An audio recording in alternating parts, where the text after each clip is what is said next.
नमस्कार. आज आपण एका खूपच रंजक विषयावर बोलणार आहोत. एक गोष्ट सांगा, भरपूर कष्ट करणं किंवा हार्डवर्क करणं यशासाठी नेहमीच पुरेसं असतं का?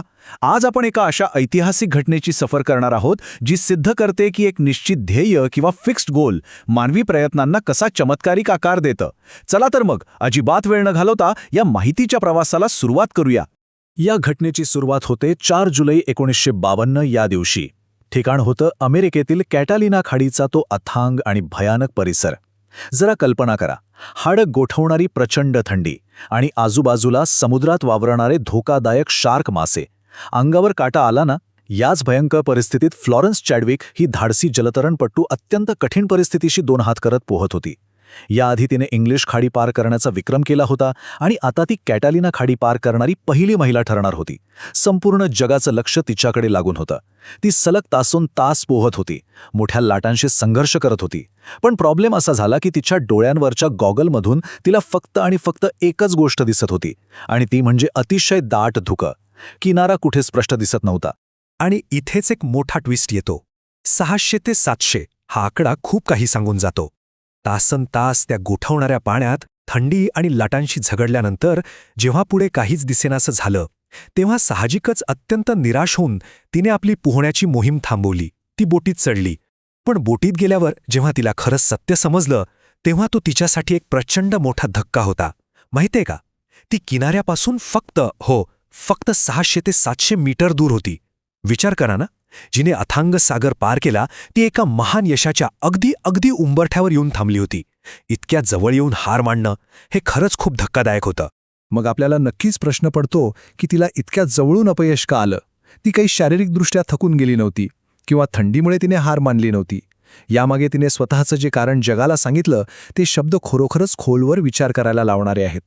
ती म्हणाली होती, मी काही कारणं सांगत नाहीये, पण मला जर फक्त समोरची जमीन दिसली असती तर मी तिथपर्यंत नक्कीच पोहोचले असते. म्हणजेच तिची थांबण्याची वृत्ती कचखाऊ नव्हती, पण त्या दाट धोक्याने तिचं ध्येय तिच्या नजरेआड केलं होतं.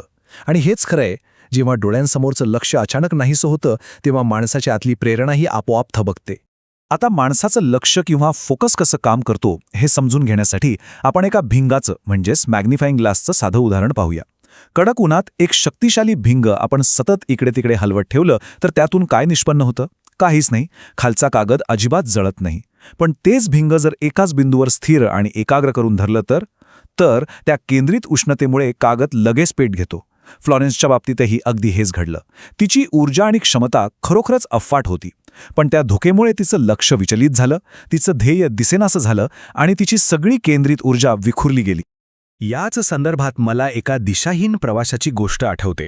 एका चौकात उभा असलेला प्रवासी एका म्हाताऱ्या माणसाला विचारतो, हा रस्ता कुठे जातो? जेव्हा तो म्हातारा माणूस विचारतो की तुम्हाला कुठे जायचंय, तेव्हा प्रवासी सांगतो की त्याला स्वतःलाच कुठे जायचं हे माहीत नाही. त्यावर तो माणूस हसून उत्तर देतो, मग कोणत्याही रस्त्याने जा, काय फरक पडतो, बरोबर ना? धुक्यात हरवलेल्या फ्लॉरेन्सची अवस्थाही काहीशी अशीच झाली होती.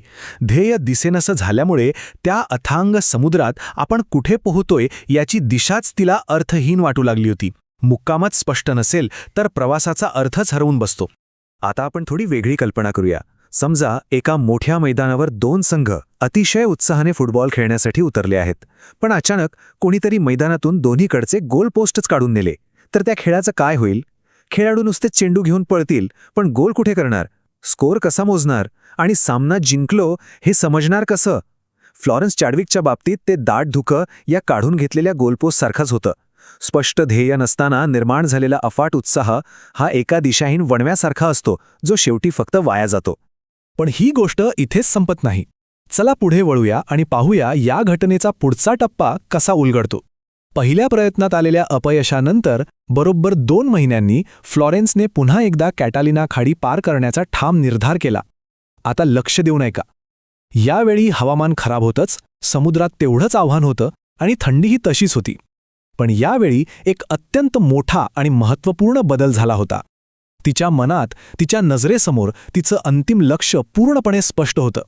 बाहेरील धुकं कसंही असलं तरी ध्येयाच्या या आतल्या स्पष्टतेमुळे तिच्या प्रयत्नांची दिशा बदलली आणि यावेळी तिने तो किनारा अत्यंत यशस्वीरित्या गाठला. आणि यातली सर्वात थक्क करणारी गोष्ट सांगू? दुसऱ्या प्रयत्नात तिने केवळ कॅटालिना खाडी पार करणारी पहिली महिला बनण्याचा बहुमानच मिळवला नाही, तर आधीचा जो पुरुषांचा विक्रम होता ना, तो तिने चक्क 2 तासांनी मोडीत काढला. 2 तास हीच तर अफाट ताकद असते त्या स्पष्ट ध्येयाची. जेव्हा आपल्या डोळ्यांसमोरचं उद्दिष्ट क्लिअर असतं, तेव्हा शरीराची आणि मनाची ऊर्जा अनेक पटींनी वाढते आणि मग अशक्य वाटणाऱ्या गोष्टीही अत्यंत वेगाने साध्य होतात. तर मग या सर्व विश्लेषणाच्या शेवटी एक असा प्रश्न उभा राहतो जो आपल्याला खरोखरच खोलवर विचार करायला भाग पाडेल. एखादी रेल्वे किंवा विमान कुठे चाललंय हेच जर आपल्याला माहीत नसेल तर आपण त्यात बसायला तयार होऊ का? नक्कीच नाही. मग जीवनाचा एवढा मोठा आणि सर्वांत महत्त्वाचा प्रवास कोणत्याही निश्चित ध्येयाशिवाय कसा काय सुरू ठेवता येईल?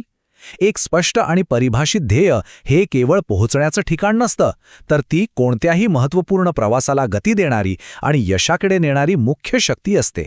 या विचार करायला लावणाऱ्या प्रश्नासोबतच आपण आजचं हे विश्लेषण इथेच थांबूया.